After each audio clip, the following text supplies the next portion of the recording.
Morning, everybody. Welcome to another educator interview, another educator highlight, spotlight. We are here. I'm here with Kevin Gallman, my colleague in Edmentum, Illinois, and we're thrilled and excited here today to be with Neil Lesinski, who's the principal at Cary-Grove High School in District 155, which actually consists of Crystal Lake, Cary, northwest of the city of Chicago. Neil is with us today. Before becoming the principal at Cary-Grove, he was the director of curriculum and assessment for District 155, and he's just an all-around great guy, and we're really happy that he could join us here today. Neil, how are you, sir? I'm doing well. Thanks, Jason, and thanks, Kevin, for having me. Yeah, you got it, sir. Our pleasure. Neil's handle on Twitter is @Neil Lesinski. Definitely want to encourage you to follow him.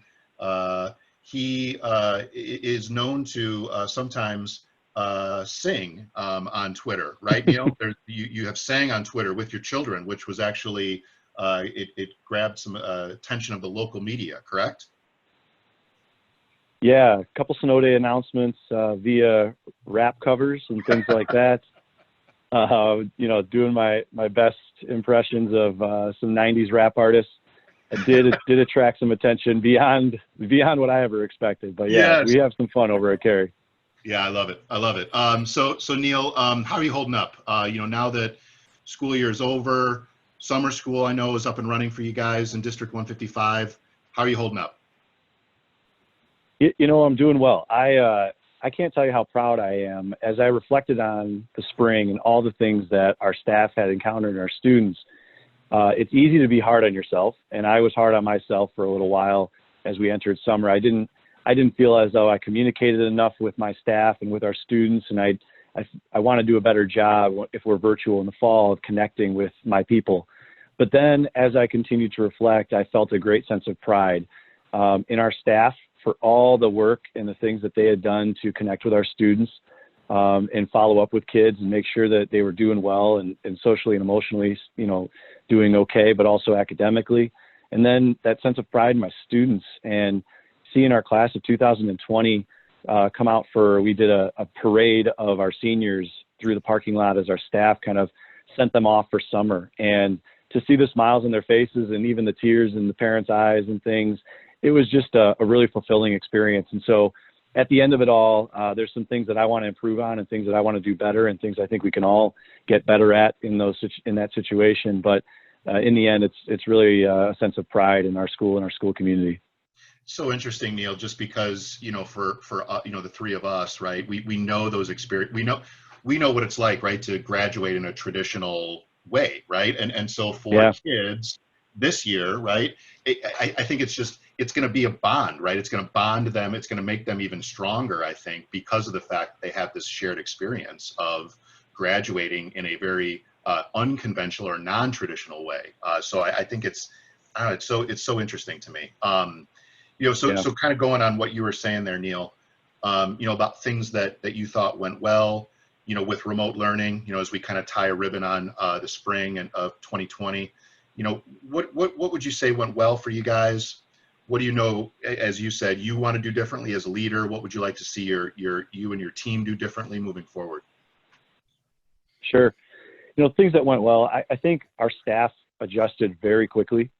There was kind of that like sense of denial, like this isn't happening, this can't happen. And then there was that sense, it was almost like the cycle of, you know, whatever, a loss almost, like we lost our face-to-face instruction and everything that we hold near and dear as teachers and educators. But then there was also the sense of we can do this. And I think it brought a lot of teams closer together because they were collaborating in ways that were truly supportive of each other. And so I thought that there was a great sense of collaboration and teamwork. And so I thought that was done well. I also think the use of technology was pretty seamless. Our staff is in a transition to Canvas, but we also have things in place already, some things from Edmentum, where we're able to offer coursework online to students in a way that provides them assessment and also is not dependent on seat time. And so I think our teachers had the resources at their disposal that allowed them to execute their curriculum the way that they needed to in that time. But also on the other side of that, I thought our students did a great job of stepping up and engaging. And depending on the metrics you look at, whether they were engaged in 5 classes or 3 classes, at the end of the day, a large percentage of our students were engaged in their coursework. And so those are things that I think went well. On the other side of it, when you look at the school and what the school provides, there's things that are naturally missing when you go virtual. Number one are the relationships and just the ability to build those relationships in the halls and passing during lunch periods, while kids walk into school, at sporting events, all of those things. You can't replicate that online. The other thing that you lose is we have a lot of things, and I call it branding, I guess, as a general term, but in our school that represent who we are. We have our pillars posted on the walls. We have students in the main foyer handing out tickets to the shows that are going on, or representing Black History Month. We have students that do that in our foyer. And so there's these very visual and interactive representations of who we are as a school. And so you miss that too. And so I think as we enter the fall, the challenge is going to be, okay, with a new set of students, how do you build those relationships? How do you get them to trust you? But also, how do you create a classroom climate that is respectful and has rapport so that students feel that same level of safety when they're discussing serious issues? But then also beyond that, how do we still instill in our students the core values of who we are as Cary-Grove Trojans if we're not walking the halls every day? Yeah, those are tough, right? Those are some big asks. What are some, and just sort of a quick follow up here. I mean, what are some things that are sort of going around in your mind right now, or maybe what are some things that you've talked with some of your team members about, or your staff about, on some of those very difficult questions? Well, number one, I think it's really important that leaders involve their teachers in these conversations, because for a long time, we as leaders have just naturally been like, okay, as teams meet in the fall, they'll make these decisions, they'll come up with these ideas, but there's going to be a challenge in the fall if we go virtual. And so we got to start now and really building committees of teachers, staff members that can contribute to the ideas and the innovation that needs to happen. One of the things, though, that we've thought about with relationship building in particular is giving permission to our staff to reserve that early time as the start of the semester to build those relationships. And so that can be driven through content. You can still involve content in course materials. It doesn't just have to be hey, let's talk about who we are and what we're about, but let's really reflect on what's been happening in the world and how do you feel about it? Where are you at right now? And what are some of those things, what are some of those big questions that you have as students? And really giving the students the voice and the choice to determine that first week or two of what their class looks like. And maybe even asking kids to design that experience. What do you want this virtual classroom to be like? And asking them to really set the standard, because I don't think our teachers need to be solely responsible for that. I think our students will do a great job of saying, look, I want to learn, and I want to learn in a way that replicates some of that classroom experience. And so in that way, though, and giving them that voice and choice and that agency, you build those relationships too. And if we give our teachers permission that they don't have to hammer content from day one, and you can build those relationships over those first few weeks and really establish a classroom environment as you would have in person, I think that gives the teachers a level of autonomy they need to do that. Yeah, that idea of that permission to take that risk, right? To go out there and to try something different, right? To do something new, right? I mean, obviously, if we are in a situation where schools and districts have to go virtual to start the school year, it's going to be different, right? So we're going to have to take some risks, and kind of how we feel that out, right? I think that makes a lot of sense, Neil.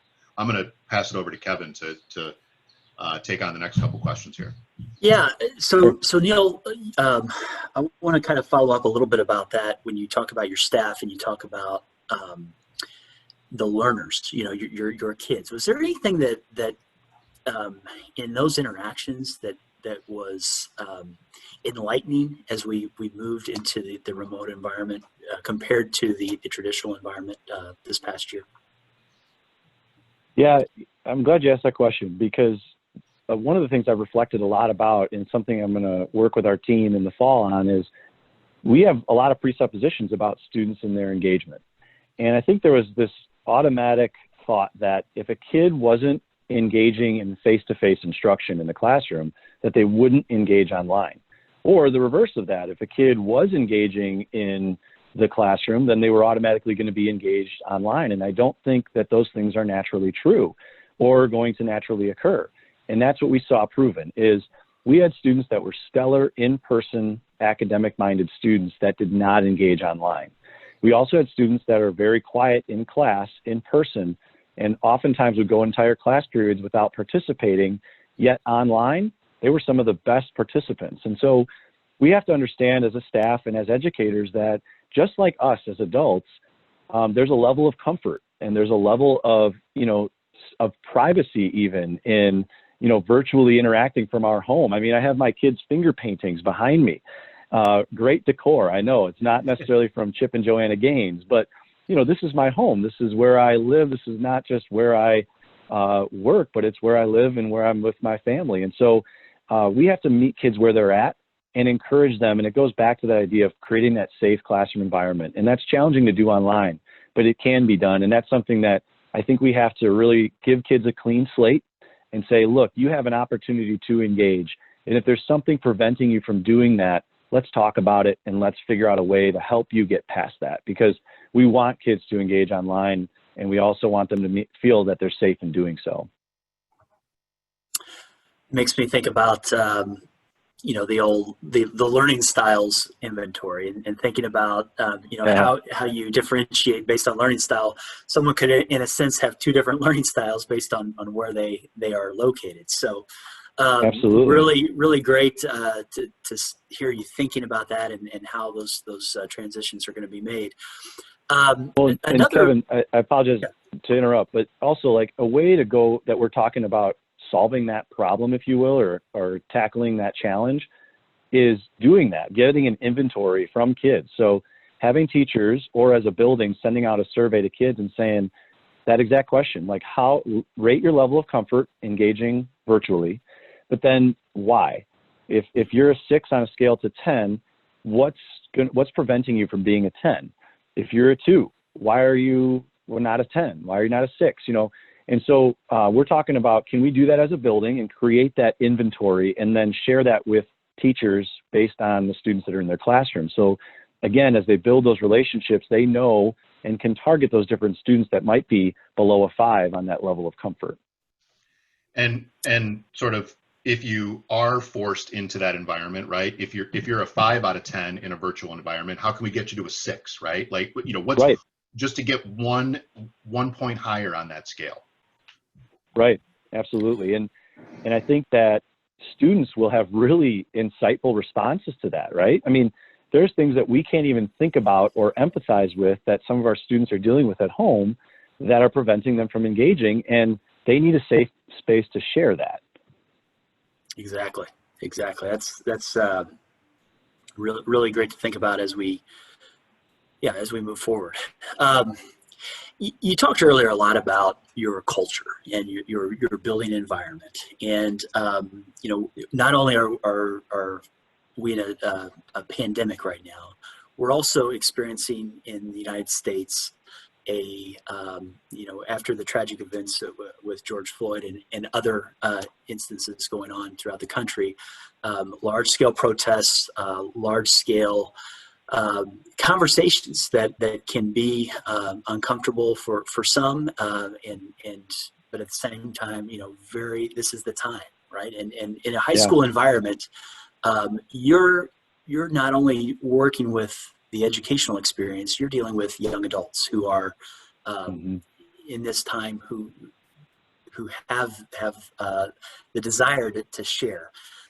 Can you talk to us a little bit about what you've done in your culture to provide that voice in the past, and what's that look like prior to where we are right now in this environment? Yeah, a great question, and something I've thought a lot about just as our students have experienced these various, whether it be from COVID to the George Floyd incident, as well as the aftermath that continues on today. And so, you know, when I first got hired as principal 3 years ago, we were amidst a very controversial presidential election. And it created a climate that is somewhat similar to what we're dealing with now, very tumultuous, and our students were dealing with it in very different ways. And at that time, we had a group of students, African-American females, that came to me and said, Mr. L, we really want to express our experience at the school to our fellow classmates as well as the teaching staff. And so I said, you know what, that's an incredible, thoughtful, great idea. And so we went about the process of empowering them to do that. And so what that looked like was we involved our social workers, members of our guidance department, but then our entire leadership team. And we talked with these girls about what is your experience at Cary-Grove High School and in the communities of Cary and Fox River Grove as African-American females?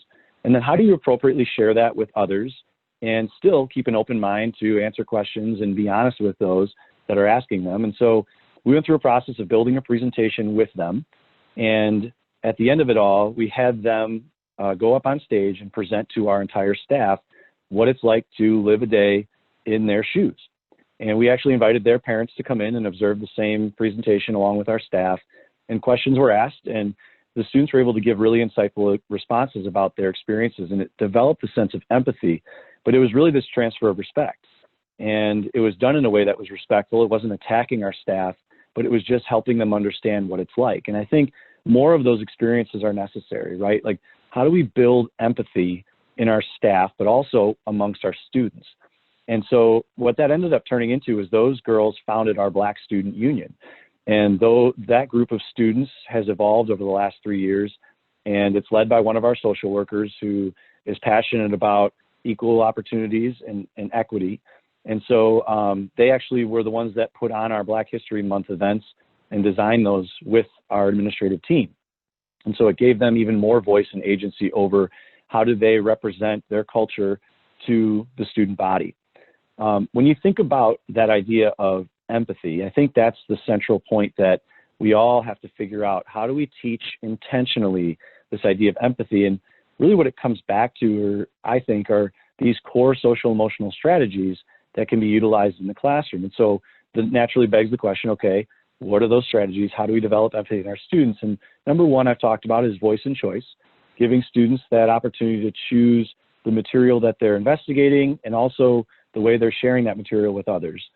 And they will naturally find things that they can connect to and that they connect to their culture. But then also this idea of cooperative learning, putting students in diverse groups where they can learn from each other. Well, how does that happen in a school that isn't very diverse? Well, I think we've learned from the COVID-19 situation, there are a ton of technology tools at our fingertips. How can we use those to connect our students here with more diverse students, maybe in another school or even in another country? And leveraging that technology to bring more diversity and more perspectives into the classroom is really vitally important. Furthermore, can we make the problems that are going on in our classrooms real world? Can they apply to the real world? And can students come up with solutions to these problems that might result in service learning projects? Can they actually go into the communities that they live in and actually provide a solution that they've designed in their classroom at Cary-Grove High School or wherever they may be? And so service learning becomes a really important factor in all of this as well, so that students not only are figuring out what's the problem, how do I solve it, what's a creative solution, but then I'm actually going to get to execute this solution in my community. And now you're bridging that gap, and you're also bringing about cultural awareness, and you're now forming relationships around a problem that we're seeing in our society. And so I think all of those come together in a mix, but also they intentionally teach empathy through each of those different strategies. So that's kind of what we're going down the road of. Is we've actually started implementing design thinking with our staff last year. That was our big initiative for instruction, is how do you create an end user experience for the students to problem solve around and put them in groups that are diverse, come up with different perspectives, and then how do you solve that problem, and what does it look like to solve that problem, and then can you actually go in your community and do that? Can you actually go out in the world and execute your plan? So that's how I'm approaching it as a school leader. and how our team is approaching it is really finding out ways that we can build students' sense of empathy. So when they see something happen in their society, they can understand a little bit of why people are reacting the way they are, why people are demonstrating the way they are. And so that's the road that we've chosen to go down. That's really exciting. And I think that, you know, a lot of the other questions that we've had in secondary education over the last even 10 to 15 years, as far as how do we work with technology? How do we prepare kids for the, you know, we always hear the jobs that our kids are going into are not in existence today. And I think that those Right. skills are easily transferable to what the world looks like as we move forward. So that's really exciting to hear that. Neil, is there anything else, or is there anything that you'd like to share with us that you're really looking forward to for next school year? Well, I do really still hope that we are face to face. You know, as a principal, probably my best asset and skill is working with people, interacting with people. And young people especially. I love working with people. And so even as I talk with you guys virtually, all I want to do is shake your hands and thank you. You know what I mean? Like, that's just what comes naturally to me. And so one of my challenges that I've faced, as I mentioned earlier, is just being a better communicator virtually. And so what I'm excited about actually is improving on my communication skills via whatever it is, video, audio, email, social media, you name it. But, you know, I'm the kind of guy that will write out a thank you card and send it in the mail.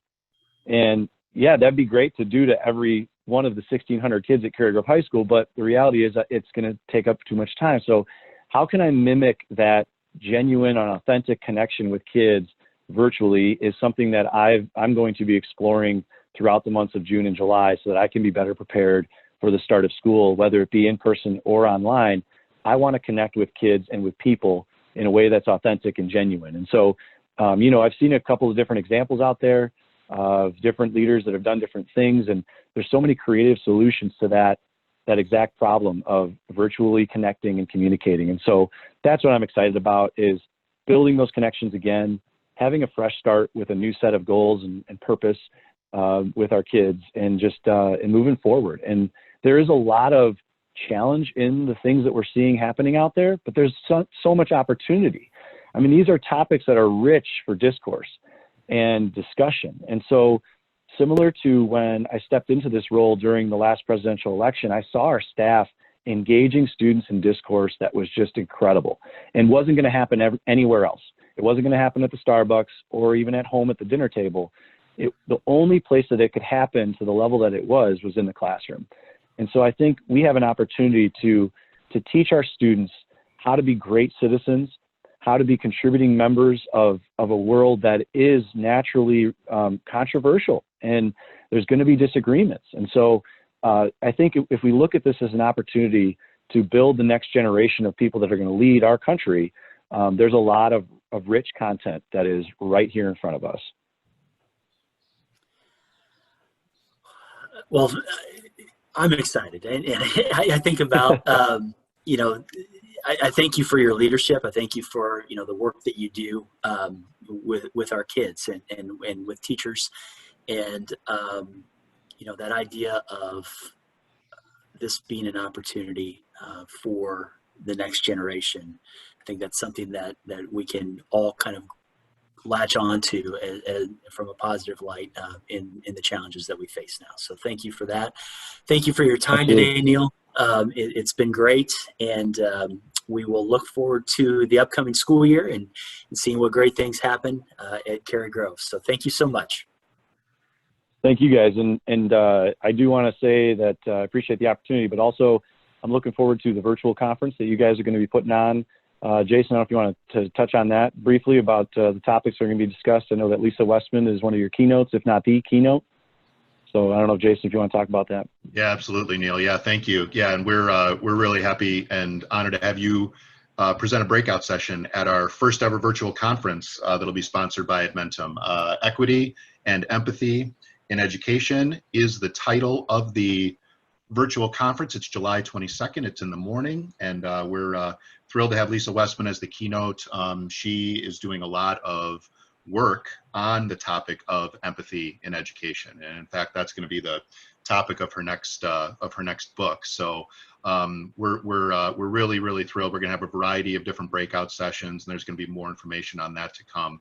But yeah, absolutely, Neil. We're really looking forward to it, and we're thankful not only, of course, for your leadership and for being with us today, but for also agreeing to be a part of that conference. I think it's going to be really beneficial. It's going to bring people together, hopefully create some relationships cross district, right? You know, some throughout the state. That's really what we're looking to accomplish with that virtual conference. So, Neil, thanks for your time here again today and for your leadership. And we look forward to seeing you again soon. My pleasure. Thank you guys very much. Thanks, Neil.